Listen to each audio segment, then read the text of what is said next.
بسم اللہ الرحمن الرحیم، السلام علیکم، نور اللہ آپ کی خدمت میں حاضر ہے۔ بشرا بی بی اور پی ٹی آئی کو جہاں اپنی طرف سے جھٹکے لگ رہے ہیں، وہاں بشرا بی بی کے داماد کو بھی ایک جھٹکا اور یہ کہیں اور سے لگ رہا ہے۔ وہ کون سی جگہ ہے؟ اور لیکن داماد کی بات ہو تو چیف جسٹس یاد آتے ہیں کہ جن کی ڈیل ہوئی تھی اور انہوں نے فائدہ بھی اٹھایا اور اب ان کے داماد کو مزید ریلیف مل رہا ہے۔ وہ کون سے داماد ہیں اور وہ کون سے سسر ہیں، یہ کہانی ہے تو میں آپ کو بتاؤں گا۔ لیکن میں آپ کو بتاؤں کہ انتخابی مہم شروع ہے، کاروائیاں ہو رہی ہیں، جلسے ہو رہے ہیں، بڑے بڑے ملاقاتیں ہو رہی ہیں، ٹیلی فون کالیں ہو رہی ہیں اور پرانے رابطے بحال ہو رہے ہیں اور سفارتکار ملنے کے لیے بے چین بیٹھے ہیں، وہ کس کو ملنا چاہ رہے ہیں۔ لیکن پارلیمنٹ میں بلکہ سینٹ میں جو بحث ہو رہی ہے وہ ہو رہی ہے دہشت گردوں کے حوالے سے۔ وہ کیا بحث ہے؟ وہاں پر افغانستان کے حوالے سے، وہاں سے جو آئے ہوئے ابھی جو پاکستان سے لوگ واپس جا رہے ہیں ان کے حوالے سے، اور افغانستان سے جو واپس آئے تھے لوگ پاکستان سے گئے ہوئے، جس میں دہشت گردوں کے حوالے سے بھی بات ہوتی ہے، ان پر بات ہو رہی ہے۔ اور جہاں عرفان صدیقی صاحب محبتوں کا اظہار کر رہے ہیں کہ افغان ہمارے دوست ہیں، ویسے تو وزیر داخلہ بگٹی صاحب بھی یہی بتا رہے ہیں، لیکن وہ کہہ رہے ہیں عزت سے جانا چاہیے، واپسی کیا ہونا چاہیے۔ میرا پوائنٹ آف ویو تھوڑا سا مختلف بھی ہے اس میں۔ میرے خیال میں وہ لوگ جو کسی جرائم میں ملوث نہیں تھے، کسی بھی قسم کے جرائم میں ملوث نہیں ہیں، ان کو ریلیف ملنا چاہیے تھا۔ جن کے بچے، جن کی دوسری تیسری جنریشنز پاکستان سے دنیا بھر میں جانے والے لوگ جو ہیں وہ وہاں جا کے نیشنلٹی لیتے ہیں، وہاں پہ رہتے ہیں، اپنی پرسکون پرامن خوشحال زندگی گزارتے ہیں۔ تو اگر افغان لوگ پاکستان میں ہیں اور وہ کسی جرائم میں ملوث نہیں ہے، جرائم میں تو چاہے افغانی ہو، چاہے ایرانی ہو، چاہے پاکستانی ہو، چاہے کسی بھی ملک کا ہو، لیگل ہو یا اللیگل ہو، اس کو نہیں معاف کرنا چاہیے۔ وہ تو اس میں تو کوئی ڈاؤٹ ہی نہیں ہے۔ لیکن خیر یہ ایک الگ کیس تھا، اس پہ پھر دوبارہ کسی وقت بات کریں گے۔ اسحاق ڈار صاحب وہاں بڑی عجیب و غریب سی باتیں کر رہے ہیں۔ وہ کہہ رہے ہیں کہ جناب افغانستان سے جو واپس آئے تھے انہیں کون لے کر آیا تھا، یہ بتائیں۔ جیلوں سے جو دہشت گردوں کو رہا کرایا تھا وہ کس نے کرایا تھا، اور وہاں سے جو شر پسندوں کو لے کر آیا تھا وہ کون لے کر آیا تھا، عوام کو اعتماد میں لیے بغیر۔ تو حضور والا اسحاق ڈار صاحب، یہ جب سب کچھ ہو رہا تھا تو آپ کہاں تھے؟ بائی دا وے چلے آپ انڈیویجول نہ صحیح، آپ کی پارٹی پوری جماعت نون لیگ وہ کہاں تھی؟ وہ کیوں نہیں بولے؟ اچھا پھر وہ کرنے والے چلے گئے، ان کے جانے کے بعد 16 مہینے ایک حکومت رہی جس میں اسحاق ڈار صاحب وزیر رہے ہیں۔ چلے شروع کے کچھ ماہ نکال دیں، لیکن اسحاق ڈار صاحب بعد میں وزیر خزانہ رہے ہیں۔ تو یہ ساری چیزیں جو آج لوگوں کو سنا رہے ہیں، آج جو سوال پوچھ رہے ہیں، حضور آپ وہ لوگ ہیں جنہوں نے جواب دینے ہیں۔ آپ سوال مت پوچھیں، آپ جواب دیں۔ آپ 16 مہینے حکومت رہی ہے، بتائیں کہ جن لوگوں نے کیا تھا وہ کون تھا؟ پتہ ہے آپ کو؟ وہ عمران خان تھا، وہ جنرل فیض حمید تھا، وہ آپ کو پتہ ہے نا پی ٹی آئی کے جو لوگ تھے، وہ بیرسٹر سیف تھے، فیض حمید صاحب، بیرسٹر سیف صاحب، عمران خان صاحب، یہی 3 لوگ تھے نا۔ تو آپ کو نہیں پتا وہ کون تھے؟ تو آپ نے جب 16 مہینے حکومت رہی ہے ان کے خلاف کارروائی کرتے؟ کیا پاکستان کے مفاد، پاکستان کے لوگوں کی جانیں سیاست سے زیادہ معتبر ہیں؟ باقی ساری جو باتیں، مطلب باتیں سنانے کے لیے ہمیں صرف رکھا ہوا ہے یار، اس سے کیا چلے گا؟ چونکہ الیکشن آنے والے ہیں۔ خیر الیکشن کی کیمپین بھی شروع ہو چکی ہوئی ہے۔ سندھ میں مٹھی میں ایک بڑا جلسہ کیا ہے پیپلز پارٹی نے، اور جہاں بلاول بھٹو صاحب نے تقریر کیا اور انہوں نے کہا کہ جی 5 سال عوام نے جو ہے نا سلیکٹڈ راج بھگتا ہے۔ سر اس میں بھی بہت اچھا بڑا جلسہ ہے، اور ظاہر ہے پولیٹیکل جلسے اسی طرح ہوں گے، لیکن حضور 5 سال نہیں، 3.5 سال کہہ لیں، باقی 1.5 سال جو ہے وہ اگر سلیکٹڈ ہے تو اسی جلسے میں انہوں نے اس کا کریڈٹ لیا ہے کہ آصف زرداری صاحب اگر کسی اور کو وزیر اعظم بنوا سکتے ہیں۔ ان کا اشارہ شہباز شریف صاحب کی طرف ہے کہ چند ماہ کے لیے، 16 ماہ کے لیے جو بنوایا تھا آصف زرداری صاحب نے کو شہباز شریف صاحب کو، تو اگر وہ بھی سلیکٹڈ رہا جائے تو اس کے مجرم، اس کے ذمہ دار تو آپ خود ہیں، آصف زرداری صاحب ہیں۔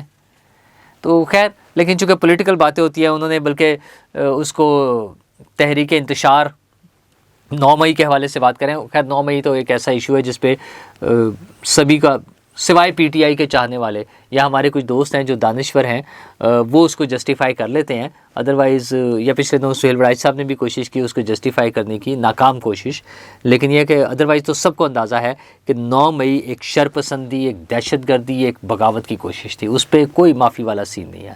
اگر وہ آج ہم انہیں چھوڑیں گے، آئندہ اس سے زیادہ برا رزلٹ آئے گا، آئندہ اس سے زیادہ برا واقعہ ہونے کا خطرہ ہے۔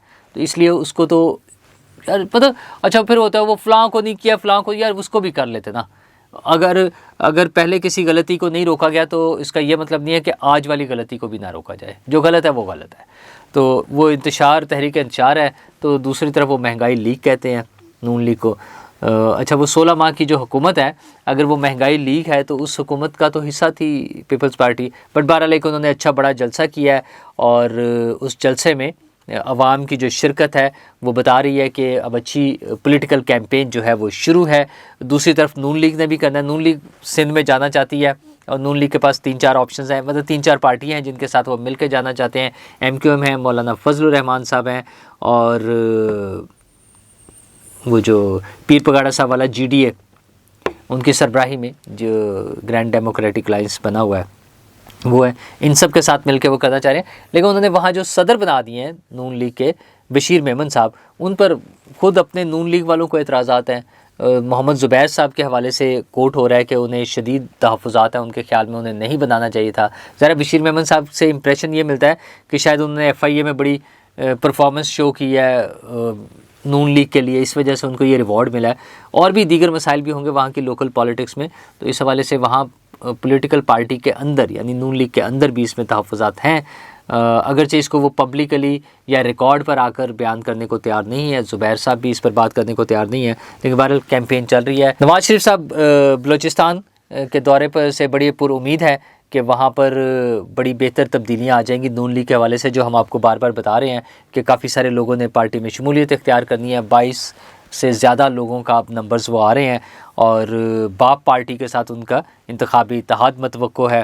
دوسری طرف وہ اپنے پرانے دوستوں کو بھی رابطے بحال کر رہے ہیں. مولانا فضل الرحمان سے ان کا ٹیلی فونک رابطہ ہو گیا ہے، وہاں پر بات چیت ہو رہی ہے.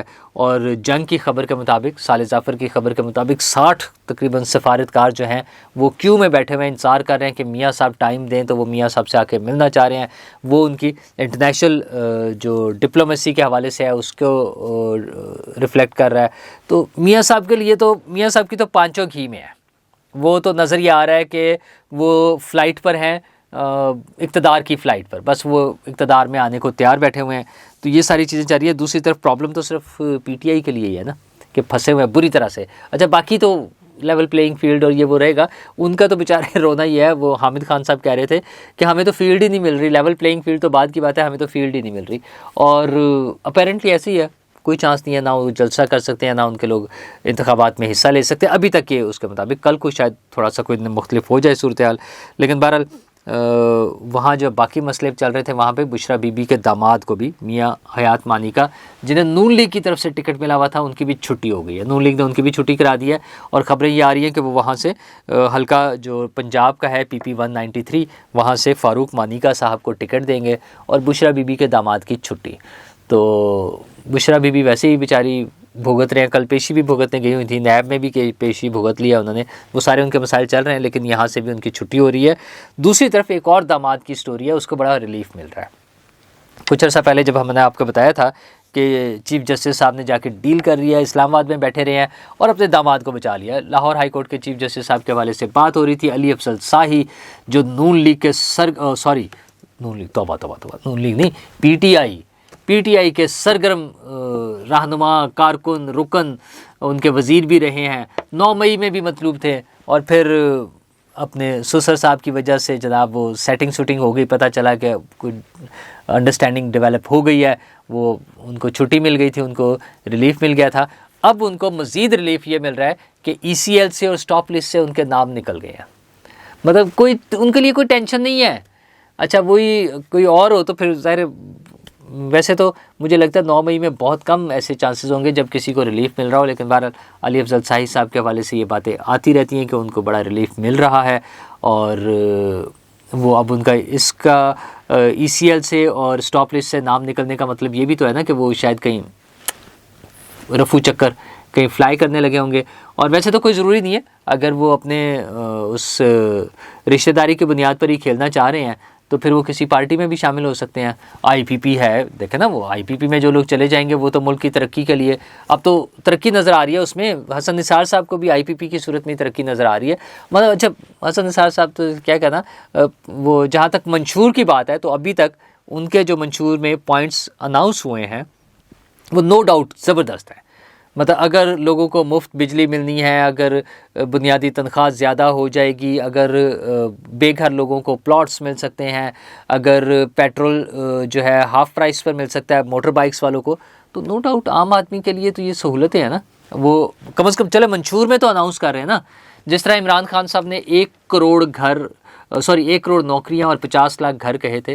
عمران خان صاحب کا ٹریک ریکارڈ دیکھتے ہوئے اسی وقت لگ رہا تھا کہ وہ یہ غلط بیانی کر رہے ہیں اور اسے پورا نہیں کر سکیں گے. علیم خان صاحب کا ٹریک ریکارڈ دیکھیں تو لگتا ہے کہ وہ ایسا پاسبل ہے، یہ چیزیں جو ہیں ہو سکتی ہیں. چونکہ پنجاب میں اس سے پہلے مفت بجلی سرٹن نمبر آف یونٹس، حمزہ شہباز جب وزیر اعلیٰ تھے اس وقت یہ ایک تجربہ ہوا تھا، اگرچہ اس میں پابندی لگنا وہ سارے الگ چیزیں، لیکن حکومت یہ ڈویبل ہے، میرے خیال میں یہ کیا جا سکتا ہے. اسی طرح سستا پیٹرول دینا، سبسڈیز کی بات ہے، اس میں کیا IMF الاؤ کرے گا؟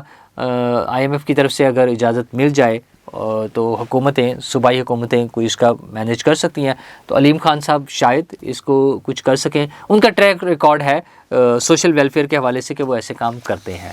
اب میں اس میں دوبارہ کیا جانا، انہوں نے وہ ڈسپینسریز چلا رہے ہیں، ہاسپٹل چلا رہے ہیں، پینے کا پانی کے پلانٹس چلا رہے ہیں، اور دیگر جو ان کے کام ہیں وہ سارے چل رہے ہیں. تو اس حوالے سے ہمیں ایکسپیکٹڈ ہے کہ وہ کر سکتے ہیں. تو علی افضل صاحب صاحب ان کی پارٹی میں بھی جا سکتے ہیں، وہاں پر بڑا ویلکم کیا جائے گا انہیں. ویسے بھی پیپلز پارٹی وہ PTI سے جتنے بھی لوگ چھوڑ کر جا رہے ہیں زیادہ تر کی وہ منزل وہی ہے. ویسے تو نون لیگ میں بھی جا سکتے ہیں کیونکہ اقتدار میں آنے کی باری بظاہر جو لگ رہی ہے وہ نون لیگ کی ہے، لیکن میرا خیال ہے یہ اتنا آسان کام نہیں ہوگا. اس میں 2-3 مرحلے ہیں. ایک تو کیسز ہیں تمام سیاسی رہنماؤں کے، جس میں نواز شریف صاحب بھی شامل ہیں، ان کے کیسز ہیں، وہ کیسے سیٹل ہوں گے اور کیا وہ واقعی سیٹل ہو جائیں گے اور نواز شریف صاحب بالکل آرام سے وزارت عظمیٰ کی کرسی پہ جا کے بیٹھ جائیں گے، اور یا پھر اس طرح کے مسائل چلیں گے. اور دوسری طرف پولیٹیکل مقابلہ بھی تو ہے، کیا پیپلز پارٹی اتنا اچھا مینیج کر سکے کہ الیکشن امیدواروں کے حوالے سے اور پبلک سپورٹ کے حوالے سے، پولیٹیکل کیمپین کے حوالے سے، کہ وہ نون لیگ کو ٹف ٹائم دے. کیونکہ نون لیگ کے پاس یہ بڑی بیلٹ ہے، سینٹرل پنجاب اسپیشلی، اور اوور آل پنجاب سے اگر ایک اچھا بڑا نمبر مل جائے تو وفاقی حکومت بنانا آسان ہو جاتا ہے. اور نون لیگ تو بلوچستان میں بھی قدم جمانے کو تیار ہے. دیکھیں کیا رزلٹ آتا ہے. بہت جلدی میرا خیال ہے نون لیگ کے حوالے سے کچھ خبریں آ جائیں گی جہاں سے پہلے پیپلز پارٹی کو امید تھی. تو یہ ایک اچھا کمپٹیشن ہوگا، اور اگر فیبرری میں الیکشن ہو رہے ہیں تو ہمیں امید کرنی چاہیے کہ پرامن اور فری اینڈ فیئر الیکشن ہو. اور اس کے بعد جو پولیٹیکل پارٹیز اپنے ڈھیر سارے ایجنڈاز ہمیں بتائیں گے کہ ہم نے یہ کرنا ہے اور یہ کرنا ہے اور X اور Y اور A اور B اور C، وہ ساری چیزیں وہ ہمیں اچھا سا اپنا منشور دیں اور پھر اس پر عمل بھی کر سکیں.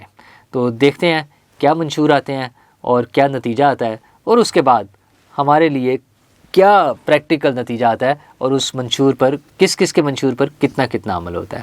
شکریہ.